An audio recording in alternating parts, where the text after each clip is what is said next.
నంద్యాల జిల్లా శ్రీశైల మహాక్షేత్రంలో శివరాత్రి బ్రహ్మోత్సవాల వైభవంగా జరుగుతున్నాయి. బ్రహ్మోత్సవాల్లో భాగంగా తిరుమల తిరుపతి దేవస్థానం తరపున డిప్యూటీ ఈవో లోకనాథం దంపతులు తిరుమల దేవస్థానం నుండి వేద పండితులు శ్రీ భ్రమరాంబ సమేత మల్లికార్జున స్వామి వారికి ఆనవాయితీగా పట్టు వస్త్రాలు సమర్పించారు. ఆలయ రాజగోపురం వద్దకు చేరుకున్న తిరుమల తిరుపతి దేవస్థానం డిప్యూటీ ఈవో లోకనాథం దంపతులు తిరుమల దేవస్థానానికి వేద పండితులతో ఆలయ chairman Ramesh Naidu, EO Srinivasarao, trust board మెంబర్లు, అర్చకులు ఘనంగా స్వాగతం పలికారు. అనంతరం శ్రీ స్వామి అమ్మవార్లకు పట్టు వస్త్రాలను శ్రీశైల దేవస్థానం ప్రధాన అర్చకులు ప్రత్యేక పూజలు నిర్వహించి హారతులు ఇచ్చారు.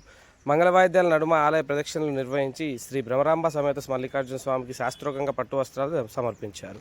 అనంతరం అమ్మవారి ఆశీర్వచన మండపంలో శ్రీశైల దేవస్థానం chairman Ramesh Naidu, EO Srinivasarao, trust board మెంబర్లు, తిరుమల తిరుపతి దేవస్థానం డిప్యూటీ ఈవో లోకనాథ దంపతులకు శ్రీ స్వామి అమ్మవార్ల విశేష వస్త్రాలతో సత్కరించి శ్రీ స్వామి అమ్మవార్ల లడ్డూ ప్రసాదాలను అందించగా అర్చకులు, వేద పండితులు శాస్త్రోక్తంగా వేద ఆశీర్వచనాలు ఇచ్చారు.